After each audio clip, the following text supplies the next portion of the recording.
earlier than usual, but important. Happy, great Monday, July 13th, year 2020. Undoubtedly the strangest year of our lives. Well, okay, the strangest year of my lifespan and the strangest day. First of all, condolences to husband, friends, and family of the great actress Kelly Preston, who passed away yesterday at the age of 57.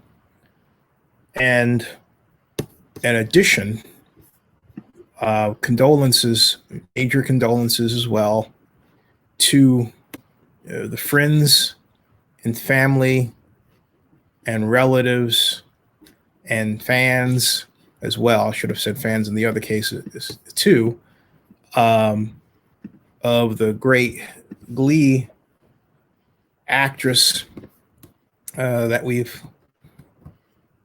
all come to know and love by extension of watching her performance, Naya Rivera, whose body was recovered today. And condolences to all those who've lost their lives due to the coronavirus, including the many more cases today. And condolences to those who have the coronavirus, including the 22,000 cases, not dead, fortunately, but new cases in Florida over the last 2 days alone. All right, and with that, I start with a programming note that concerns my presentation of last night, and an error I just want to clean up here, and then we'll go into more detail in terms of cleaning up in another I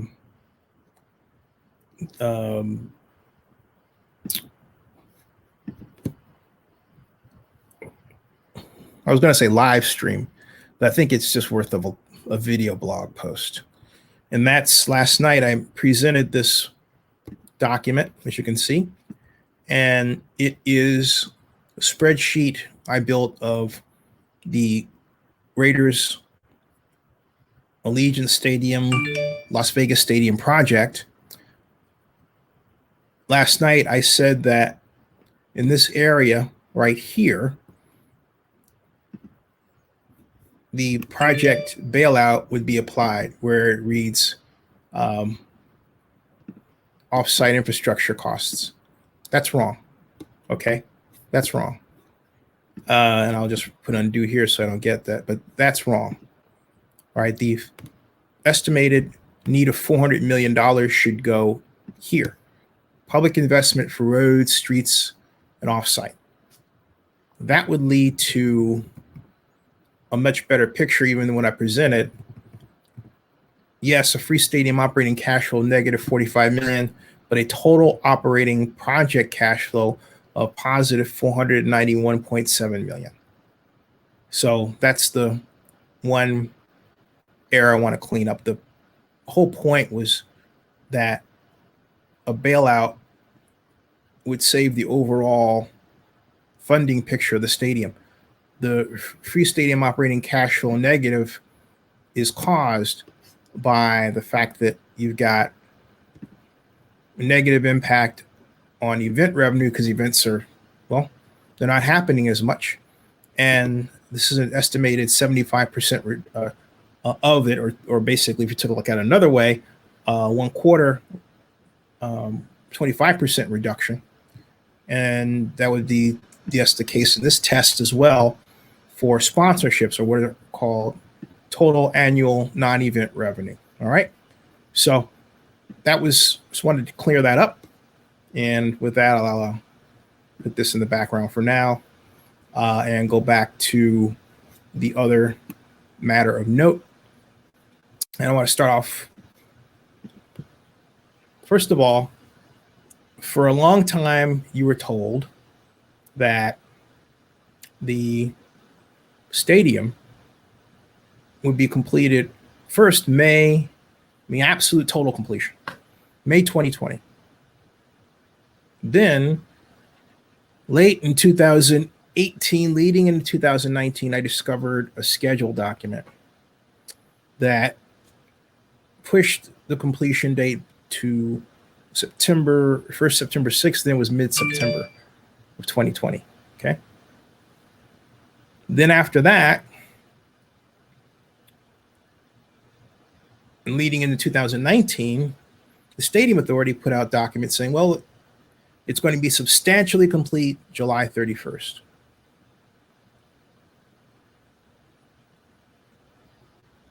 But there was never an explanation what substantial completion meant. You're allowed to fill in the blank, use your own imagination.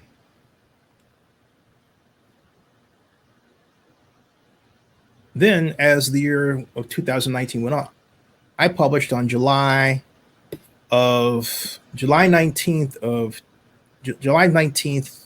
2019. July 19th, 2019.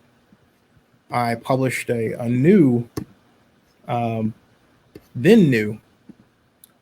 document, Las Vegas Stadium construction update here. All right. That reads, as we scroll down here, Las Vegas Stadium construction update, October 31, 2020 is new completion date. Oh, I got this big hue and cry. Oh, and what I wrote was a Las Vegas Stadium construction lawsuit over a disputed payment that the Oakland Raiders claim isn't in their area of responsibility is masking the real truth. The stadium completion date was moved back. In this Las Vegas Stadium construction update, the newest report on the website of the Las Vegas Stadium Authority and for the July 18th meeting reveals that October 31, 2020 is the new date the giant venue will be finished. And I point to the page 1 project status report here, okay, which read as follows. The project schedule was unchanged during the reporting period. And by the way, this is a live link, okay? Substantial completion is anticipated on July 31, 2020. The stadium's opening event is expected to occur August 16th, 2020. And project closeout is currently scheduled for October 31st, 2020. And then I point out that was very different from the previous Las Vegas Stadium Authority report of April of 2019, which read as follows.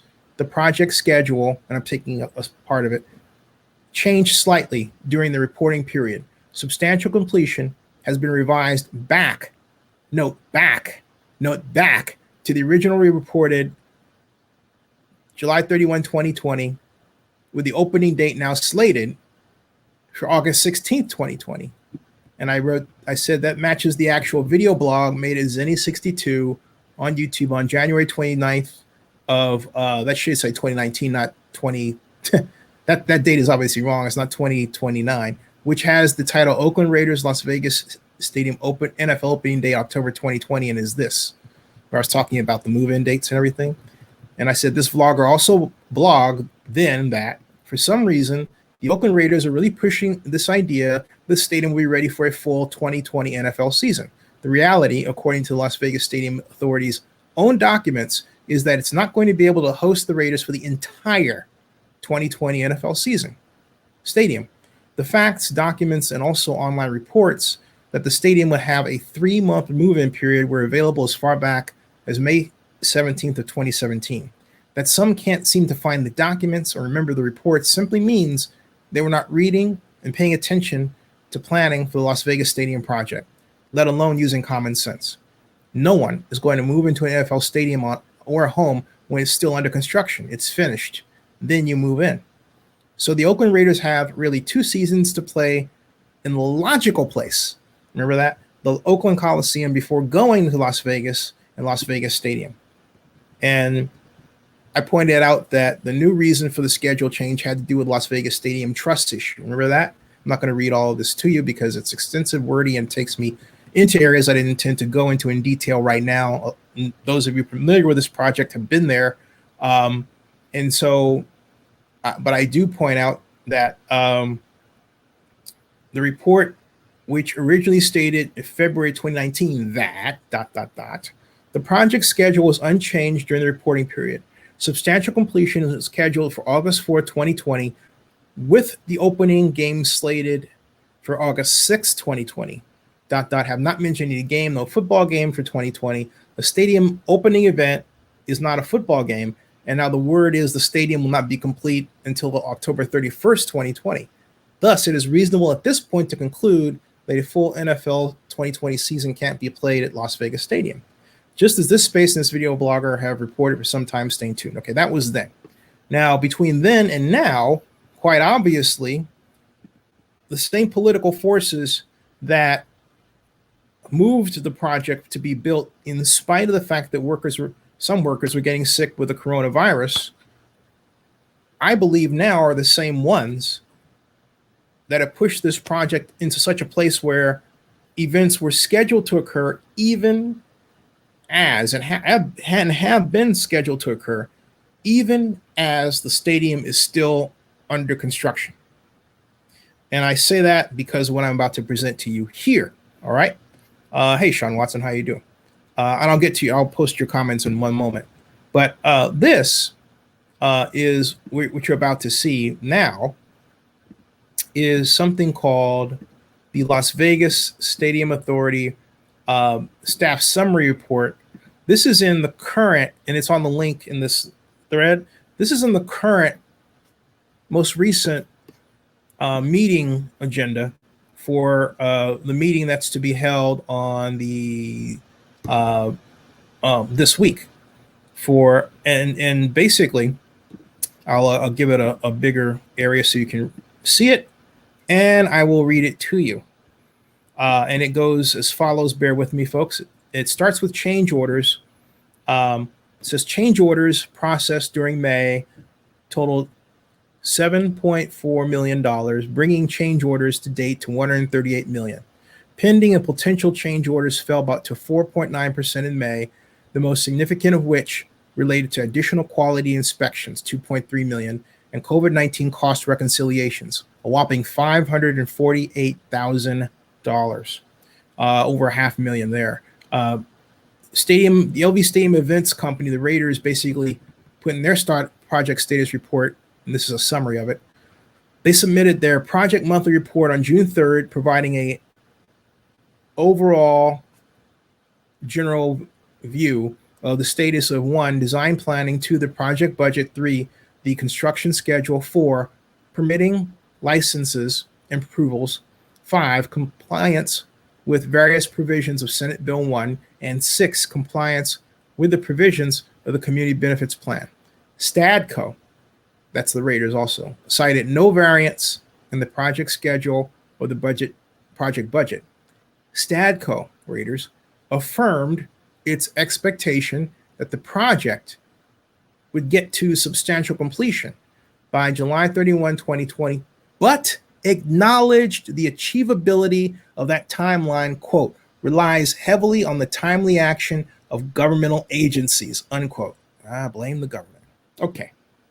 Construction Monitor report, Jones Lang LaSalle, once owned by Roger Staubach and called the Staubach Company. The Construction Monitor submitted Site Observation Report 33. It sounds like General Order 64, but anyway, one moment. That's a report name that will loom in Raider lore. The Construction Monitor report submitted Site Observation Report 33 on May 27, 2020. The report supported a draw of $82 million, inclusive of $3.3 million in third-party activation expenses, and certified that 1, all design agreements remain in full force and effective and have not been modified. 2, there has been no material deviation in stadium costs. 3, all required permits have been issued and are in effect. 4, all current draws, that's money draws, are being used for project costs. 5, The project is proceeding on schedule and will be completed by the scheduled completion date. 6. All funds previously requisitioned, asked for, have been used for their intended purpose. 7. There have been no material change orders other than those permitted by the development agreement or the design build agreement. And 8. The construction monitor has no knowledge of any vendor's liens, mechanics liens, or security interests that should be satisfied or discharged before the immediate payment request. That's an interesting addition, because in the past, the same construction monitor had referred to such liens. The construction monitor indicated the project's budget is in balance and that work at the stadium is proceeding in a, quote, good and workmanlike fashion. They should say work person-like fashion, but I digress. And, quote, in the general accordance with the construction documents, unquote. It is indicated that all construction testing and certifications were in order and that the project's manpower ramp-up, i.e. 2,200 workers, 3 shifts, 6 days per week, was appropriate for this phase of the project. Finally, the construction monitor once again reiterated its belief that the construction schedule is, quote, aggressive, unquote, but, quote, achievable, unquote, and that the project should reach substantial completion by July 31st, 2020. There's a lot of caveats here, a lot of maybes, ifs, and shoulds, but no will. Note that. Authority Construction Representative, Grand Canyon Development Partners, states that they provide a series of updates during the period based on attendance at regularly scheduled construction meetings, reoccurring monthly meetings with STADCO, Raiders representative, routine site visits, and 4, a review of project materials and reports submitted by STADCO and the construction monitor. Grand Canyon Development Partners identified no changes to project submission matters requiring the authority's approval, and generally concluded that the stadium project will be completed on time and on budget, will include all project elements, and will meet the project standards set forth in the Stadium Development Agreement and Senate Bill 1, the 2016 special session. Notably, during Grand Canyon Development Partners' May 28th, 2020 meeting with the contractor, this is where it gets good, folks, so pay attention, okay? They were advised that work is progressing as planned in fire / life safety system testing, which is required for the stadium to receive its temporary certificate of occupancy, is ahead of schedule.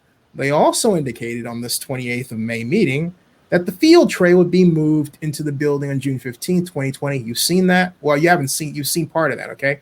And the super flush of the bathrooms was on schedule for mid to late June. You've seen that. Grand Canyon Development Partner further reported that inspectors from the Nevada Department of Business and Industry Mechanical Compliance Section have been released for work and have begun inspecting elevators, escalators, chillers, and other equipment. Club seats, of which there are 4,218 of them, which are delayed in terms of delivery, are now in transit. Once they arrive, installation is expected to take approximately 3 days. The iconic torch feature of the skin and which will be the largest 3D printed structure in the United States, is now completed. Finally, Grand Canyon Development Partner noted several instances where Allegiant Stadium is preparing for completion and ultimately occupancy, including spaces receiving a final, quote, final clean, unquote. Now, all right, they say all of that, including a final clean. Did you happen to notice something in all of this? Or did it fly right by you? Let's take a look at it, okay? It's right here. Right about here. So we have general overview, which we talked about, all right? Then we have this, project schedule. The project schedule was generally unchanged, but let's go down, and then it reads about the expected events. But then it said this: we have noted that the project's tail, or the work that will be required after substantial completion, right here, folks. All right, let me do this right here. Okay, that, see that, has increased roughly $117.3 million in project costs are currently anticipated to be incurred after the project reaches substantial completion, which is between August 2020 and December 2020.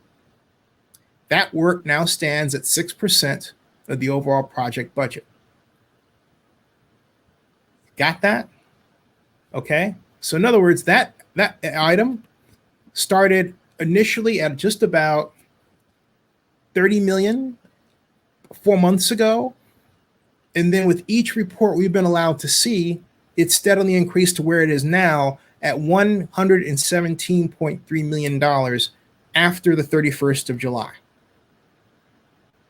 After the 31st of July. Now, to put things in their proper perspective, that cost amounts to roughly 1/2 of the cost of installing the cable net roof system. Point that I'm making is this is a substantial amount of work that has to be done before the stadium can be considered complete. And that's not going to happen until December. All right. Now, where did that come from? Was that related to the lien that was filed by Merrill Steel? Where in the stadium are these continuations of construction activity going to occur? And will that activity be in areas where it is known that people will be passing to and fro? Will you still be installing escalators, for example? It's a bad look, folks, that mars a project which should be the crown jewel of Las Vegas and the South Valley. Pandemic or no pandemic, when all you have to do is tell the truth, as I've said before, and ask for help. Tell the truth and ask for help. Now, let me post the your comments here, all right? First of all, sorry for starting late, folks. All right. Hi, everybody. Second, Barry Lee says, hi, Barry. There's no way Garth Brooks will have that concert with the numbers that Nevada has. The Garth Brooks concert, 65,000 strong, sold out in 45 minutes. That concert is not going to happen on the 22nd of August. You can just forget that. That would be, if the only way that would happen is if the President of the United States himself said, I'm going to open Garth Brooks' concert and I want everybody to be there. And even then, you get only a handful of people because he would be certainly branded someone who didn't care about your life. All right. Not that he's, or it's not as if he hasn't been branded as that already. Okay. Good vibes. Sean Watson, it's great to see you, my friend. I need your email still. How over budget the project? I think you said I answered your question, and I believe I did. And Barry Lee then said, I don't believe they will have any people in the new stadium this year because of COVID-19. I think that they will for the NFL, but they're not going to have, and the NFL has basically said this, they're not going to have a full complement of people. All right. You're not going to have everybody in there that wants to pay a ticket. You're going to have a handful of people in there.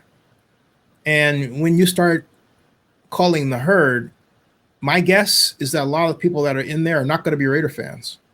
And I think Raider fans will be upset. So that, you would say, who would they be? Casino officials, friends of the casinos, high dollar people. There will be Raider fans and high dollar season ticket holders because they exist in abundance. But there will be a lot more people who aren't there. Edwin, welcome. How are you? So,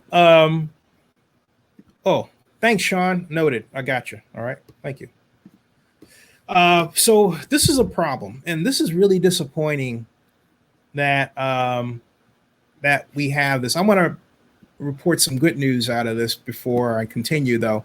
The Las Vegas Stadium Authority did get its whole suite thing down, and I'll explain what I mean by that when I talk about suite thing. Barry Lee says prayers to Naya Rivera and her family. Absolutely. Suite thing refers to the second report on what's called the suite access policy. And the suite access policy is something that I asked about at the last Stadium Authority meeting here. And I had said that because the original policy very much favored economic development types, people who were, high dollar folks who wanted to muscle their way in because of their title. And I felt that was a setup for the kind of crap that they were going to have to deal with from the politics of the public that would come raining down on it once things got rolling, because that's what we went through when the Raiders returned from LA to Oakland, and the Oakland Football Marketing Association was responsible for what the Raiders are doing right now in terms of suite ticket allotments. And me representing the mayor's office, were receiving complaint after complaint about how that was being handled.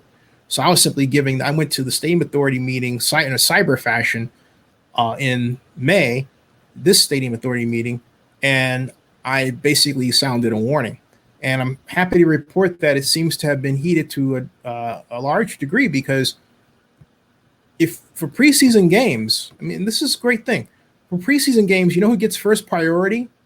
First priority for preseason games is given to the community. The community gets first priority for preseason games. That's great. Now, for regular season games, it's economic development officers, then the community. But the community's visibility in this was substantially improved. It really was. So it's great that they listened and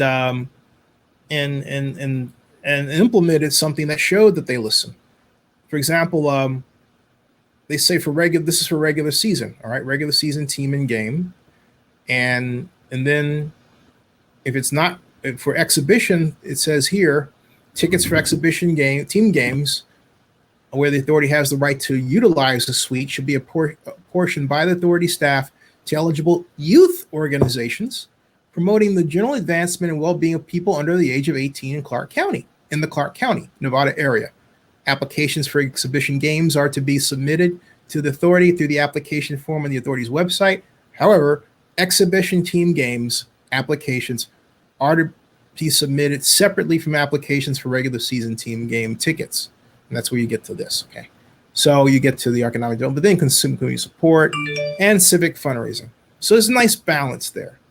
I mean, I've said it before, and I'll say it again. It is very important to reward people who had a gigantic hand by dint of title in getting this thing going. Some people don't like that, but I say this. There should be a perk you get for successfully running for office and achieving that office and then doing something that makes lives better in some way. And arguably, the stadium does. Now, for those of you who think it may not, when it turns around and the stadium, I hope this never happens, winds up being used as a COVID-19, external hospital area, you'll agree that it was a good idea that it was built. See my point?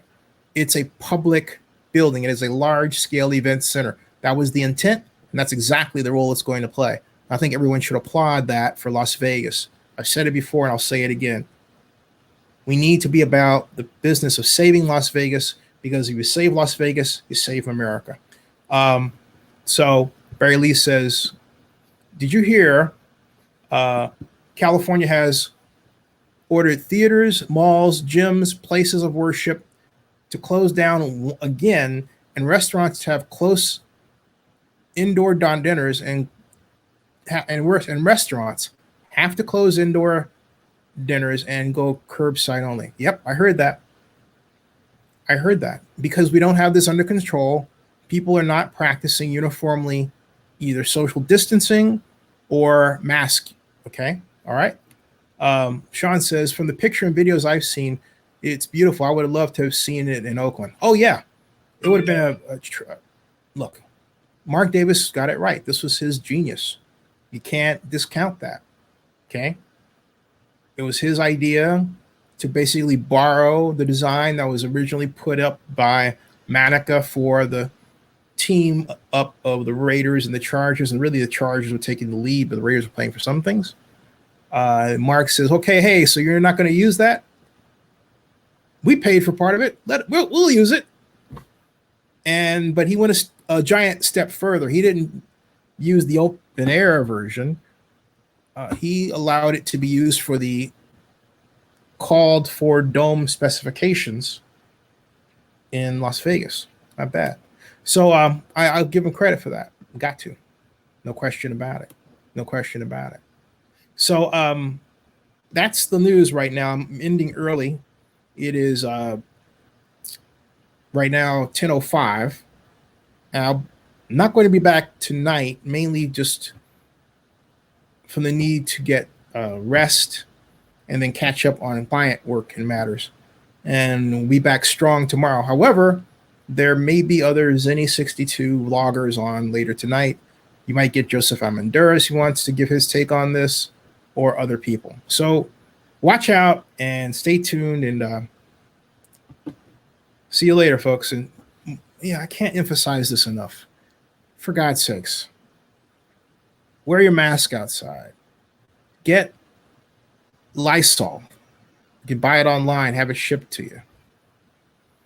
If you have need from the federal government, go to the SBA.gov website.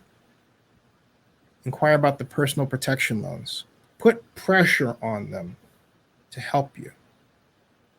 Okay? Oh, and take vitamins and drink a lot of water.